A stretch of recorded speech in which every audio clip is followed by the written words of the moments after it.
جب بھی شب برات آتی ہے لوگ قبرستان جاتے ہیں ہر سال. نبی ایک دفعہ گئے اور آپ ہر سال جا رہے ہیں. نمبر 2, جاتے جتھوں کی شکل میں. نبی تو چپکے سے گئے ہیں, تو آپ رات کو 2-2:30 بجے ذرا چپکے سے اٹھیں اور تنہائی میں جب قبرستان میں وحشت ہو اور اندھیرا ہو اور وہاں قبرستان جائیں, اتنا دم ہے آپ میں, تو ہم کہیں گے بھئی آپ نے نبی کی سنت کو زندہ کیا ہے. لیکن آپ تو جتھوں کی شکل میں جا رہے ہیں, نہا دھو کے جا رہے ہیں, خوشبو لگا کے جا رہے ہیں, تیار ہو کے جا رہے ہیں, اور جو کچھ وہاں خرافات ہو رہی ہیں قبرستان میں وہ تو ساری دنیا کو معلوم ہے. میلے ٹھیلے لگے ہوئے ہیں وہاں پہ, گولے گنڈے بک رہے ہیں, برگر بک رہے ہیں, گول گپے بک رہے ہیں وہاں پہ, اور پھول الگ بک رہے ہیں, ہار پھول قبروں پہ چڑھانے کے لیے. کیا بدماشی ہے یہ, کیا منہ دکھائیں گے رسول اللہ صلی اللہ علیہ وسلم کو قیامت کے دن. 15 شعبان کی جو رات ہے اور 15 شعبان کا روزہ, اس کے حوالے سے بہت زیادہ لوگ سوال پوچھ رہے ہیں, تو میں نے ارادہ کیا میں ایک کلپ ریکارڈ کروا دوں. اس میں جو بھی میری ٹوٹی پھوٹی تحقیق ہے, جو میں نے احادیث دیکھی اس بارے میں, اور جو علماء کے اقوال دیکھے, اور جتنا میں اس کی ریسرچ کر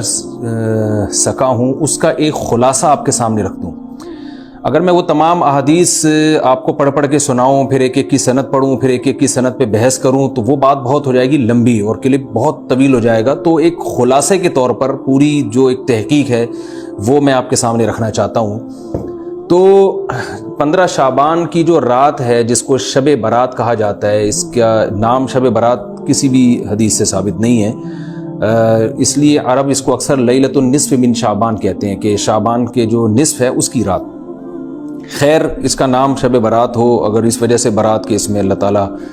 کہا جاتا ہے کہ جہنم سے بری کر دیتے ہیں, تو اس وجہ سے کسی نے نام دے دیا ہو تو ایک الگ بات ہے. لیکن اس رات میں ہوتا کیا کیا ہے, لوگ کیا کیا کر رہے ہیں, اس کی کیا شرعی حیثیت ہے, تو میں نمبر وار انشاءاللہ اس کو تفصیل سے بیان کروں گا. کچھ چیزیں تو ایسی ہیں جو بالکل ہی غیر ثابت ہیں. ان میں اس رات میں مٹھائی, حلوہ یا مختلف قسم کے حلوے پکا کے لوگوں میں بانٹنا, اور اس رات میں نہا دھو کے تیار ہونا, یہ اچھے کپڑے پہننا, ان 2 چیزوں کو پہلے میں انشاءاللہ بیان کروں گا. دیکھیے, اسلام میں راتوں کے تہوار کا کوئی تصور نہیں ہے. اسلام میں جتنے بھی تہوار ہیں وہ دن کی روشنی میں ہیں. عید الفطر, عید الاضحیٰ, یہ ہمارے 2 تہوار ہیں جس میں ہم سیلیبریٹ کرتے ہیں ایک دوسرے کو, یہ دن کی روشنی میں ہمیں بتائے گئے ہیں. غیر مسلموں کے تہوار رات کو ہوتے ہیں, جیسے عیسائیوں کے تہوار کرسمس آپ دیکھیں رات کو ہوتا ہے. تو اس کی وجہ یہ ہے کہ اسلام نے دن کی روشنی میں تہوار رکھے ہیں. بہت ساری حکمتیں اس میں ہو سکتی ہیں, پوری حکمتیں تو ہم نہیں جانتے, لیکن کچھ سرسری غور سے کچھ حکمتیں ہمارے سامنے آتی ہیں کہ رات کا وقت ایسی چیز ہے جو اللہ نے عبادت کے لیے بنایا یا آرام کرنے کے لیے, سونے کے لیے بنایا. رات میں اگر آپ سیلیبریٹ کریں گے کسی بھی عمل, یعنی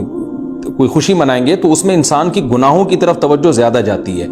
جیسے آپ دیکھیں کرسمس میں شرابیں پی جاتی ہیں, اور جو بھی غیر مسلموں کے تہوار ہیں اس میں بھی چراغاں ہوتا ہے رات کے وقت. تو جبکہ ہمارے ہاں جو عید الفطر ہے وہ دن کی روشنی میں ہم نماز پڑھ کے اس کی ابتدا کرتے ہیں. تو آپ کہہ سکتے ہیں کہ شب برات کو کوئی تہوار تو نہیں مانتا. تو دیکھیں, تہوار زبان سے ماننا ضروری نہیں ہے. آپ اپنے عمل سے جب کوئی ایسا کام کرتے ہیں جو تہواروں میں کیا جاتا ہے, تو اس کا مطلب یہ ہوا کہ آپ اس کو تہوار مان رہے ہیں, یعنی آپ اس کو ایک خوشی کا دن مان رہے ہیں. تو نہانا دھونا یا کھانے پکا کے لوگوں میں تقسیم کرنا یا خود کھانا, اور خاص طور پہ حلوہ یعنی میٹھا, یہ چیزیں تہواروں کے موقع پر ہوتی ہیں. جیسے ہم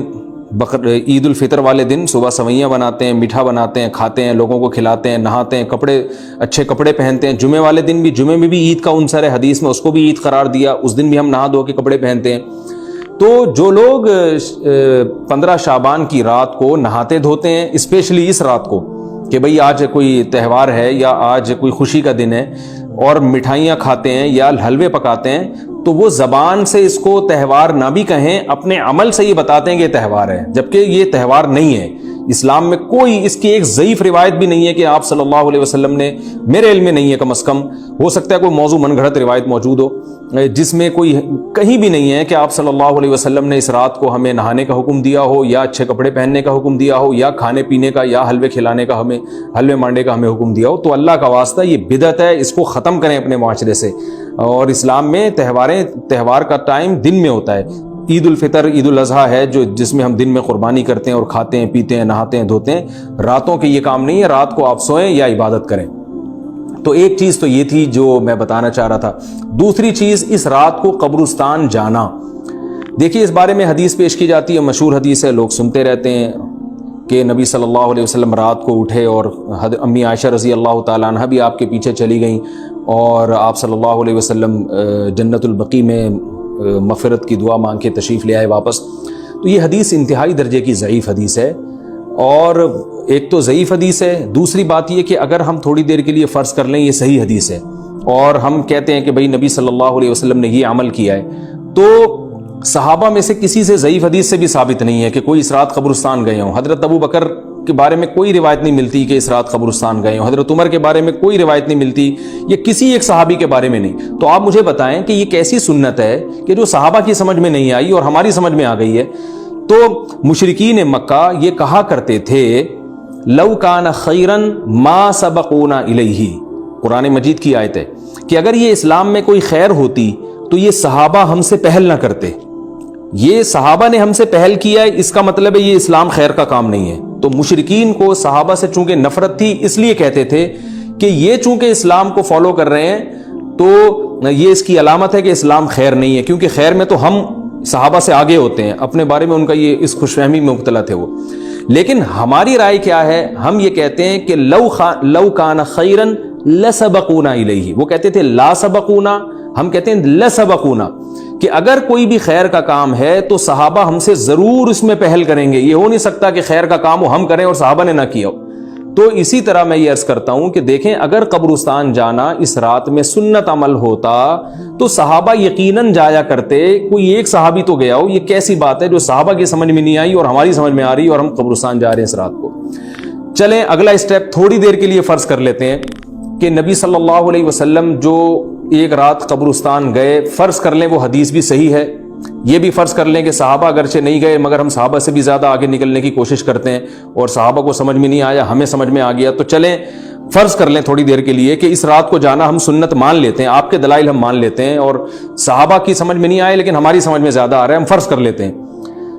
مان لیتے ہیں کہ اس رات قبرستان جانا سنت ہے. تو آپ مجھے بتائیں نبی نے جو عمل جس طرح سے کیا ہو اس طرح سے سنت ہوگا یا آپ اپنی طرف سے، جس کو ہم پشتوں میں کہتے ہیں اخپل طریقے سے کرنا سنت ہے؟ نبی نے فجر کی 2 رکعتیں پڑھی ہیں اور ہر رکعت میں 2 سجدے کیے ہیں. آپ اگر فجر کی 3 رکعتیں پڑھیں گے تو کیا نماز ہو جائے گی آپ کی؟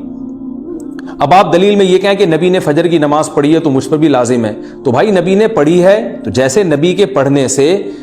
آپ پر پڑھنا لازم ہو گیا تو جس طرح سے پڑھی ہے اسی طرح پڑھنا لازم ہوگا، اخپل طریقے سے پڑھنا لازم نہیں ہوگا. تو اسی طرح یاد رکھیں، فرض کر لیں کہ نبی قبرستان گئے ہیں اور یہ قبرستان جانا سنت ہے، تو نبی کس طرح گئے ہیں اور کتنی دفعہ گئے ہیں؟ نبی رات کو چپکے سے اٹھ کے گئے ہیں، کوئی کسی کو آپ نے جمع نہیں کیا، کسی کو بتایا تک نہیں، جو اس حدیث سے پتہ چل رہا ہے ہمیں. اگرچہ یہ ضعیف حدیث ہے لیکن فرض کر لیں یہ صحیح ہے. تو کہیں پتہ بھی نہیں چل رہا، چپکے سے قبرستان گئے اور چپکے سے واپس آئے اور پوری زندگی میں ایک دفعہ گئے. جبکہ ہمارے ہاں ہر سال قبرستان میں لوگ جا رہے ہیں، جب بھی شب برات آتی ہے لوگ قبرستان جاتے ہیں ہر سال. نبی ایک دفعہ گئے اور آپ ہر سال جا رہے ہیں. نمبر 2، جاتے جتھوں کی شکل میں. نبی تو چپکے سے گئے ہیں، تو آپ رات کو 2-2:30 بجے ذرا چپکے سے اٹھیں اور تنہائی میں جب قبرستان میں وحشت ہو اور اندھیرا ہو اور وہاں قبرستان جائیں، اتنا دم ہے آپ میں، تو ہم کہیں گے بھئی آپ نے نبی کی سنت کو زندہ کیا ہے. لیکن آپ تو جتھوں کی شکل میں جا رہے ہیں، نہا دھو کے جا رہے ہیں، خوشبو لگا کے جا رہے ہیں، تیار ہو کے جا رہے ہیں، اور جو کچھ وہاں خرافات ہو رہی ہیں قبرستان میں وہ تو ساری دنیا کو معلوم ہے. میلے ٹھیلے لگے ہوئے ہیں وہاں پہ، گولے گنڈے بک رہے ہیں، برگر بک رہے ہیں، گول گپے بک رہے ہیں وہاں پہ، اور پھول الگ بک رہے ہیں، ہار پھول قبروں پہ چڑھانے کے لیے. کیا بدماشی ہے یہ! کیا منہ دکھائیں گے رسول اللہ صلی اللہ علیہ وسلم کو قیامت کے دن؟ آپ کے سامنے کیا وہ حدیث نہیں ہے کہ نبی صلی اللہ علیہ وسلم نے فرمایا کہ روایت میں آتا ہے کہ کچھ لوگ قرب میدان حشر میں آئیں گے تو ان کے چہرے ایسے ہوں گے جیسے میری امت کے چہرے ہوتے ہیں، میری امت کی شکل ہوتی ہے. حدیث کا مفہوم میں بیان کر رہا ہوں. تو جب وہ حوض کوثر کا پانی پینے کے لیے میرے پاس آئیں گے تو فرشتے ان کو بھگائیں گے، سحقن سحقن. تو آپ صلی اللہ علیہ وسلم پوچھیں گے یہ تو میری امت ہے، آپ تو فرشتے کیا کہیں گے کہ یہ آپ کی وہ امت ہے جنہوں نے آپ کے دنیا سے جانے کے بعد دین میں ایسی چیزیں ایجاد کر لی تھی جن کا آپ نے حکم نہیں دیا. تو آپ کیا فرمائیں گے؟ سحقن سحقن، دور کرو ان سے. تو ایسا نہ ہو کہ ہم قیامت کے دن رسول اللہ صلی اللہ علیہ وسلم کی شفاعت سے محروم ہو جائیں. تو اللہ کا واسطہ قبرستان مت جائیں اس رات، گھر میں بیٹھیں آرام سے، یہیں بیٹھ کے میت کے لیے مغفرت کی دعا کریں. اور اگر آپ سمجھتے ہیں نہیں یہ حدیث بالکل صحیح ہے اور جانا لازمی ہے تو پھر تنہائی میں جائیں، ایسے قبرستان کا انتخاب کریں جہاں آپ کے علاوہ کوئی بھی نہ ہو، اور پھر چپکے سے جائیں اور پتلی گلی سے واپس آ جائیں آپ. اگرچہ ہم تو اس کو بھی نہیں مانتے لیکن اگر کرنا ہے تو پھر اس طریقے سے عمل کریں اگر آپ حدیث کو فالو کرنا چاہتے ہیں آپ اپنے خیال کے مطابق. تو یہ دو باتیں ہو گئیں. ایک تیسری چیز کیا ہے, کیا قرآن اس رات میں نازل ہوا ہے اور تقدیر کے فیصلے اس رات میں ہوتے ہیں؟ دیکھیے قرآن میں دو جگہ اللہ نے اس مضمون کو بہت وضاحت سے بیان کیا. ایک سورہ دخان میں انا انزلناہ فی لیلۃ مبارکہ کہ ہم نے اس کو مبارک رات میں نازل کیا, اور اللہ نے فرمایا فیہا یفرق کل امر حکیم, اس میں حکمت والے فیصلے ہوتے ہیں اس رات میں. دوسری جگہ 30ویں پارے میں سورہ قدر میں اللہ نے فرمایا انا انزلناہ فی لیلۃ القدر, ہم نے اس قرآن کو لیلۃ القدر میں نازل کیا, اور اس میں بھی اللہ نے فرمایا تنزل الملائکۃ فیہا کہ فرشتے اس رات میں اترتے ہیں باذن ربہم من کل امر, تمام قسم کے معاملات لے کے. تو یہاں بھی اللہ بتا رہے ہیں کہ جو ایک سال کے فیصلے جس رات میں ہوتے ہیں اور فرشتوں کے حوالے کیے جاتے ہیں وہ رات اور قرآن کے نازل ہونے والی رات ایک ہی ہے, یہ الگ الگ راتیں نہیں ہیں. اور سورہ قدر میں اللہ نے فرما دیا واضح لفظوں میں کہ وہ لیلۃ القدر کی رات ہے. تو اتنی وضاحت کے بعد پھر یہ کہنا کہ اس رات میں قرآن نازل ہوا تھا جبکہ اس کے بارے میں کوئی صحیح حدیث موجود بھی نہیں ہے, ضعیف یا موضوع روایتیں ہیں, تو یہ بالکل قرآن پر میں سمجھتا ہوں کہ یہ ٹھیک نہیں ہے, بالکل دلیل کے لحاظ سے یہ کمزور بات ہے. اگرچہ بعض علماء اس طرف گئے ہیں اور انہوں نے تعویل کی ہے, انہوں نے یہ تعویل کی ہے کہ قرآن جو ہے آسمان دنیا پہ آیا لیلۃ القدر میں, اور وہاں سے جو نیچے نزول شروع ہوا ہے وہ شب برات میں ہوا ہے, لیکن یہ تعویل عقل سے بعید ہے اور اس تعویل کی ہمیں ضرورت بھی نہیں ہے. دو صحیح حدیثیں ٹکرا رہی ہوں یا قرآن کی آیت کسی ایسی متواتر حدیث سے ٹکرا رہی ہو تو پھر تو وہاں ہمیں تطبیق دینے کی ضرورت پیش آتی ہے, جب قرآن کے مقابلے میں کوئی حدیث ہی نہیں ہے, صحیح حدیث بھی نہیں ہے. حالانکہ قرآن کے مقابلے میں تو فقہا کہتے ہیں کہ اگر صحیح حدیث بھی ہو, متواتر نہ ہو, صحیح حدیث بھی ہو تو وہ بھی ظنی ہوتی ہے, تو اس حدیث کو رد کیا جائے گا, قرآن میں تعویل نہیں کی جائے گی. لیکن یہاں تو صحیح حدیث بھی نہیں ہے, یہاں تو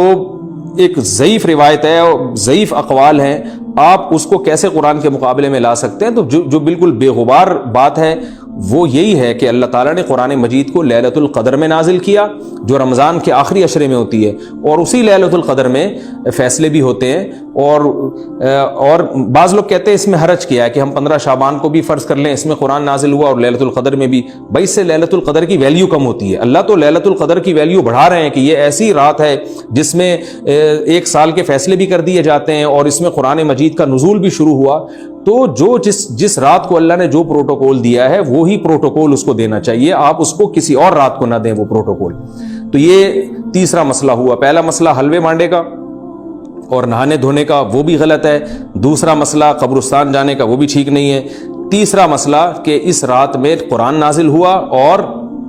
فیصلے ہوتے ہیں, یہ تیسری بات بھی غلط ہے. نہ تو اس رات میں قرآن نازل ہوا اور نہ اس رات میں فیصلے ہوتے ہیں. چوتھی چیز کہ کیا اس رات کی میں عبادت کی کوئی فضیلت ہے سرے سے یا نہیں ہے, یہ ایک علمی مسئلہ ہے. تو اس بارے میں خوب اچھی طرح سمجھ لیں کہ اس بارے میں جتنی بھی احادیث ہیں جو اس رات کی فضیلت کے بارے میں ہے کہ بنو کلب کی بکریوں کے برابر مغفرت ہوتی ہے اور بکریوں کے بالوں کے برابر, اور یا جو بھی اس بارے میں روایات ہیں کہ سب کی بخشش ہو جاتی ہے سوائے اس شخص کے جو کسی کے دل میں کینہ رکھتا ہے, تو یہ جتنی اس رات کی فضیلت میں احادیث ہیں تو ایک بات تو خوب اچھی طرح سمجھ لیں, اس پر تمام محدثین کا, جہاں تک میں نے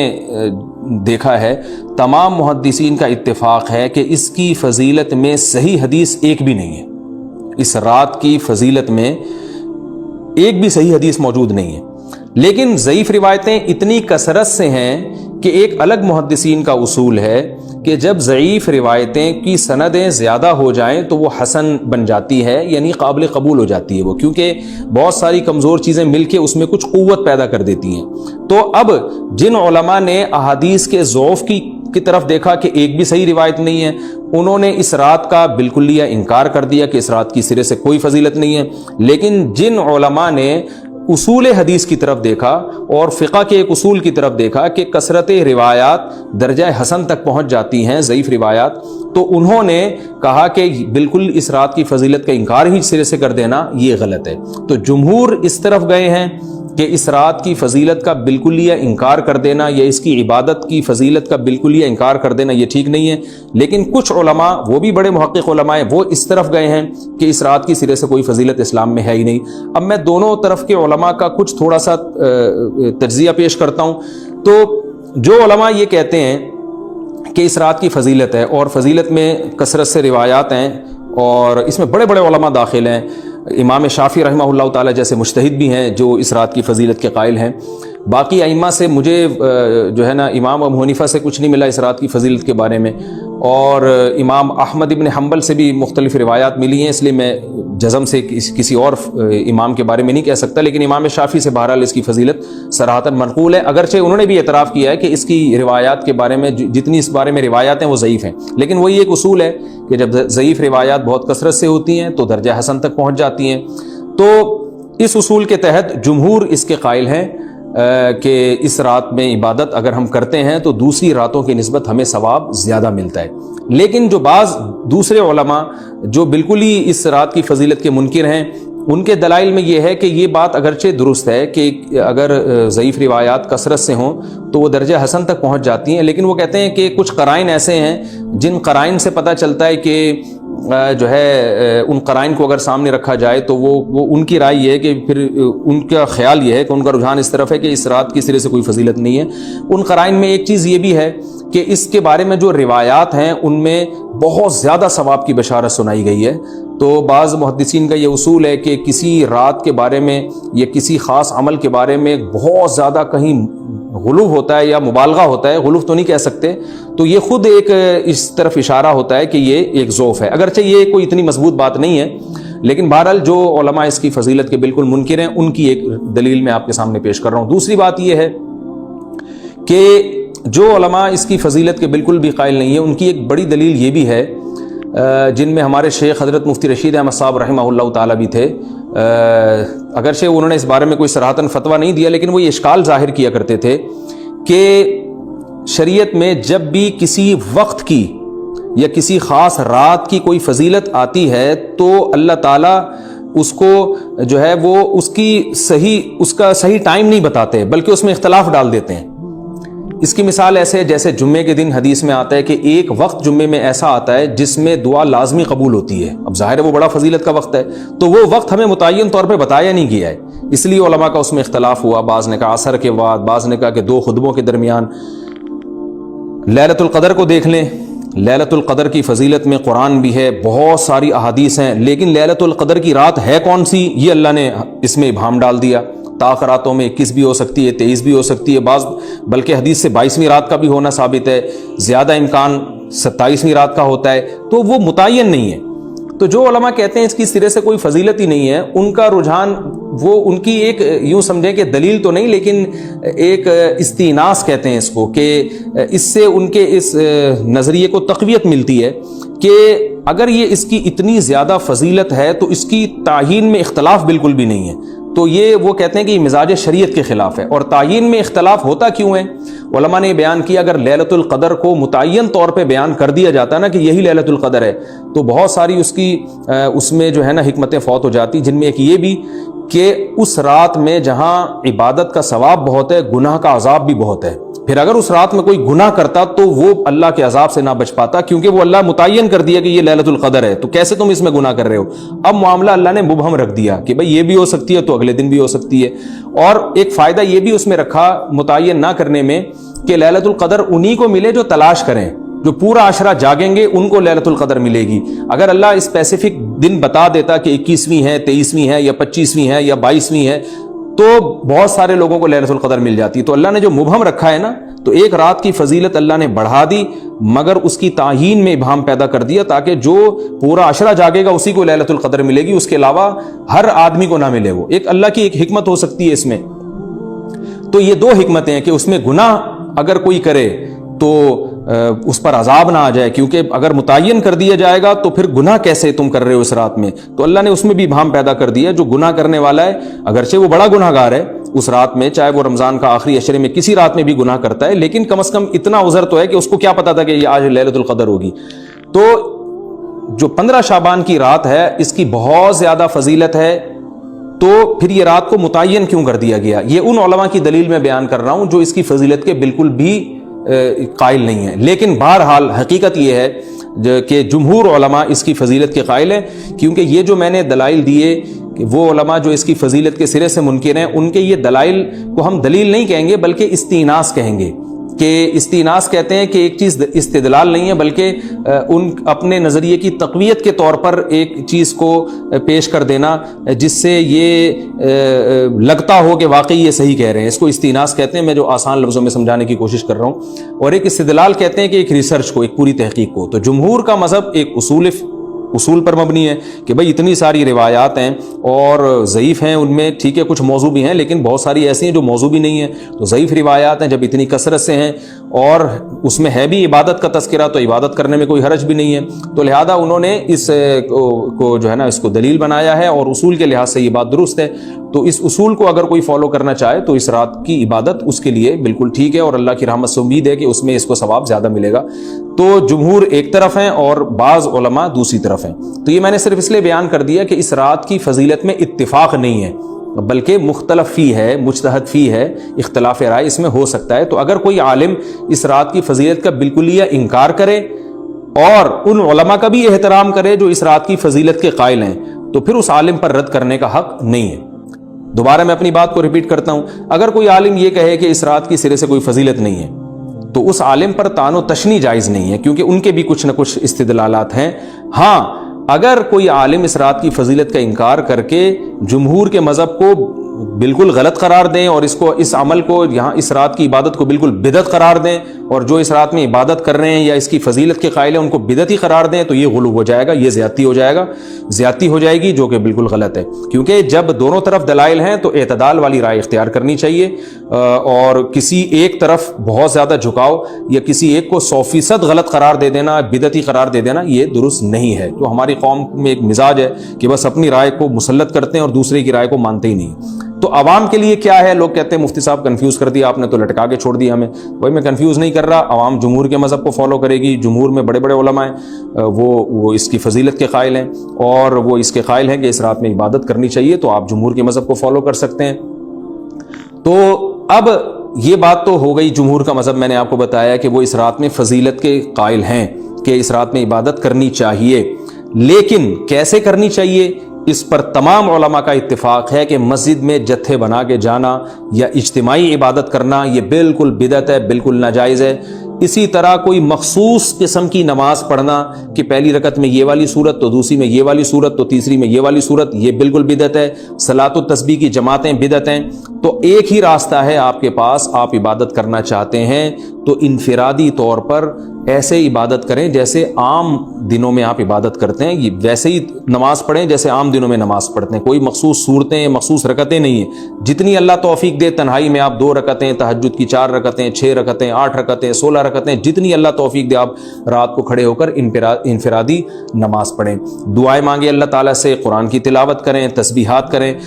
جتھے نہ بنائیں مسجد میں، چراغاں نہ کریں، بتیاں نہ لگائیں، قبرستانوں پہ رش نہ کریں، یہ سب ناجائز اور سب حرام ہے، گناہ ہے، اس کا اسلام میں کوئی تصور نہیں۔ کرنا ہے تو صرف ایک کام آپ کر سکتے ہیں کہ صرف عبادت کریں، اور اللہ کی رحمت سے امید کی جا سکتی ہے کہ اللہ تعالیٰ اس رات میں آپ کو عبادت کا دوسری راتوں کی نسبت ثواب عطا فرمائے گا، کیونکہ آپ اگر جمہور علماء کو فالو کر رہے ہیں تو ہمیں یعنی جن کے پاس علم نہیں ہے تو ان کو علماء ہی کو فالو کرنے کا اللہ نے حکم دیا ہے، تو آپ جمہور علماء کی رائے پر عمل کرتے ہوئے اگر عبادت کرنا چاہیں تو اللہ کی رحمت سے امید ہے کہ انشاءاللہ آپ کو ثواب ملے گا۔ لیکن عبادت کا کوئی مخصوص طریقہ ہرگز نہیں ہے۔ پمفلٹ بٹ رہے ہوتے ہیں کہ یہ والی صورت پڑھنے سے یہ ہو جائے گا تو یہ والی صورت پڑھنے سے یہ ہو جائے گا، یہ بالکل غلط ہے۔ تو انفرادی عبادت ہوگی اور ایسے ہی عبادت کا طریقہ ہوگا جیسے پورے سال ہوتا ہے، نماز اسی طرح پڑھی جائے گی جیسے پورے سال پڑھی جاتی ہے، دعائیں مانگی جائیں گی، اپنے طور پر اجتماعی سطح پہ کوئی عمل نہ کیا جائے۔ اللہ تعالیٰ سے دعا ہے کہ اللہ تعالیٰ ہمیں سمجھنے کی، عمل کرنے کی توفیق عطا